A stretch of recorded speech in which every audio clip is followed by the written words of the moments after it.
La ciudad ecuatoriana de Guayaquil está en estado de emergencia luego de la explosión del domingo que mató a 5 personas y dejó 17 heridos. El puerto de esta urbe se ha convertido en un lugar central del envío de cocaína. Tenemos reporte desde Ecuador. La economía de Brasil creció en un 2,24% el primer semestre del año, en comparación con el mismo periodo del 2021, aunque los expertos apuntan que para el resto del 2022 podría haber una desaceleración. Ampliamos con nuestro periodista especializado en el tema.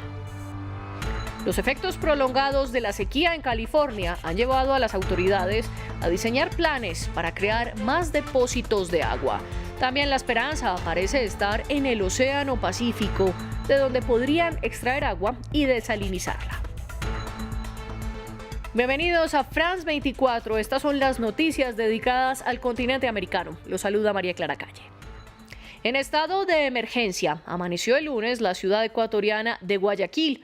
Así lo decretó el gobierno de Guillermo Lasso tras la explosión del domingo, que dejó 5 muertos y 17 heridos. Las autoridades lo catalogan como un acto terrorista leve y lo atribuyen a enfrentamientos entre las bandas que se disputan las rutas del narcotráfico. Nuestro corresponsal en Quito, Gustavo Ortega, nos explicó qué pasa en Guayaquil, donde se han registrado la mitad de los ataques con explosivos que ha habido en el país este año. Específicamente son 72 los atentados de tipo terrorista que han sucedido en la ciudad de Guayaquil, tal y como tú hacías de referencia, la mitad de los eventos de materia con explosivos. Y específicamente el Ejecutivo Nacional ha sido cuestionado. Específicamente hay que tomar en cuenta que los niveles de muertes, violencias también se han incrementado en el último año. Hay que conocer que por lo menos en el año 2017 se produjeron 126 muertes violentas y en el año 2022, en lo que va de año, se han producido un poco más de 861 muertes violentas. Lo cierto es que analistas comparan esto, lo sucedido en el Ejecutivo Nacional en Guayaquil, y demandan acciones rápidas, por lo cual consideran que si no, podría producirse lo sucedido en Bogotá en la década de los 80 con el cartel de Medellín. La principal economía de Latinoamérica, la de Brasil, creció en el primer semestre de este año. La novedad es que este aumento se da a pesar de que la inflación interanual es de 2 dígitos para esta nación. Para hablar de esto nos acompaña en estudio nuestro periodista Juan Pablo Lucumí. Juan Pablo, bienvenido y explíquenos de cuánto fue este incremento. Pues sí, María Clara, Brasil acumuló una alza del 2,24% en los primeros 6 meses de este año, según el Banco Central de ese país. Luego de haber sufrido las consecuencias de la pandemia en este mismo periodo del año pasado, la principal economía de Latinoamérica pasa por una fase de recuperación a un ritmo de crecimiento interanual del 2,18%. Según el Índice de Actividad Económica, esta es una medición previa del Producto Interno Bruto. El gobierno brasileño asegura que espera una expansión del PIB del 2% para este año, pero el Fondo Monetario Internacional estima una expansión de 3 puntos porcentuales menos, o el 1,7%. Los datos muestran cierta resiliencia de la economía brasileña, pero según los expertos, para este segundo semestre del año se prevé una desaceleración. Esto por la presión que ponen los precios de la guerra en Ucrania y los nuevos confinamientos del COVID-19 en China. Sumado a todo esto, en los próximos meses el país celebrará elecciones generales. En los últimos 12 meses del año, Brasil acumuló el 10,07% de la inflación, uno de los datos más altos de América Latina. Juan Pablo, gracias por su reporte y nosotros cambiamos de noticia porque el lunes comenzaron en Venezuela los Juegos Militares que organiza Rusia.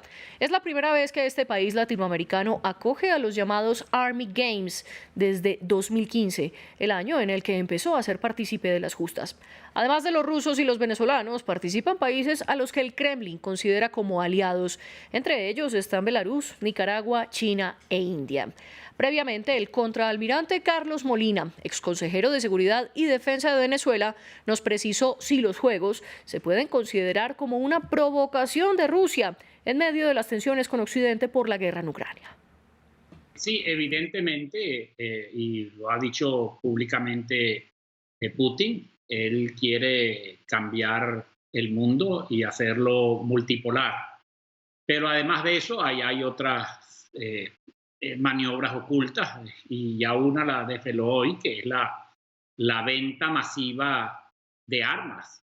Eso es parte de las intenciones que tiene el Kremlin, pero evidentemente que él quiere penetrar el continente iberoamericano y hacer de aliados de todos estos países, especialmente los países donde está gobernando la izquierda o la extrema izquierda. El contraalmirante Molina también nos habló de una nueva disputa entre Rusia y Estados Unidos en América Latina. Sí. Desde que cayó el muro de Berlín, desde que se acabó la Guerra Fría, por supuesto Rusia se ha venido mermando, tanto como sistemas de armas como de geografía, porque muchos países aliados se les han pasado a la OTAN.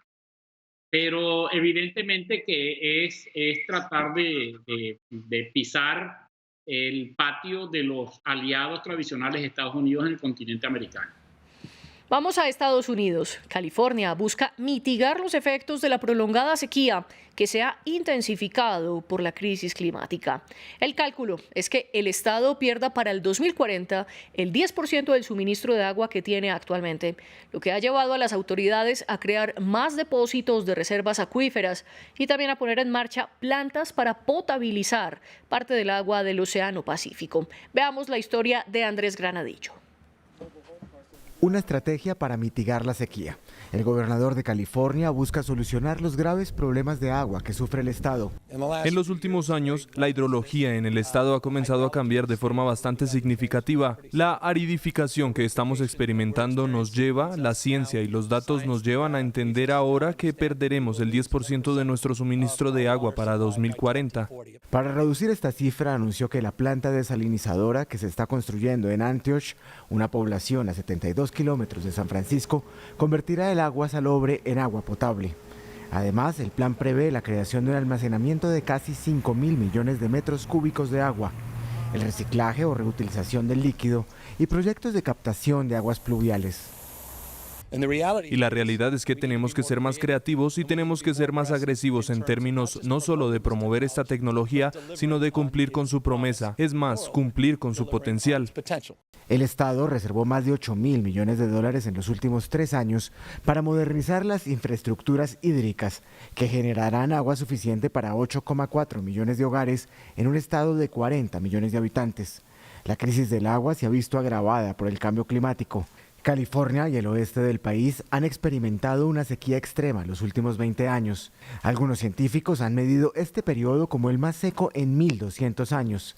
Este fenómeno ha ocasionado fuertes incendios como el de McKinney, que dejó más de 22.000 hectáreas de bosque calcinado y cientos de afectados. En México, colectivos de mujeres y familiares de Marisela López protestaron frente al Palacio de Justicia pidiendo su liberación. Ella fue condenada a 25 años de cárcel por haber matado en 2019 a su marido antes de que éste la atacara. La abogada alega que si su defendida no reaccionaba, los muertos habrían sido ella, sus 2 hijos y el bebé que llevaba en el vientre. Informa Luis Muñoz. Familiares y colectivos de indígenas pidieron este lunes la liberación de Marisela López Bautista. Se trata de una mujer indígena tzotzil que el 20 de noviembre de 2019 mató a su marido. Este estaba afilando su machete borracho y drogado y ella respondió con un leño. La realidad de los hechos es que Marisela ese día lo que hizo fue defender su vida, la vida del bebé que llevaba en el vientre porque ella estaba embarazada de 6 meses y la vida de sus otros 2 chiquititos menores de edad.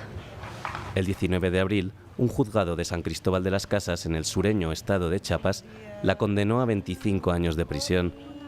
Los manifestantes denuncian que no se tuvieron en cuenta las pruebas que evidenciaban la continua violencia que recibía. También argumentan que no tuvo un juicio justo. En este sentido, el caso de Marisela es uno de los tantos casos que existen en México de mujeres, de hombres que no han tenido la oportunidad de tener un intérprete con perspectiva de género, con mirada intercultural. México vive una crisis de violencia machista. Según la ONU, cada día son asesinadas 10 mujeres, mientras, según organizaciones, hay una impunidad entre el 97 y el 99% de los casos. En el gobierno de Andrés Manuel López Obrador, los feminicidios se han disparado. Este ha culpado al neoliberalismo, pero los colectivos feministas acusan a los recortes en programas contra la violencia machista. Así llegamos al final de este informativo. Ustedes sigan en France 24.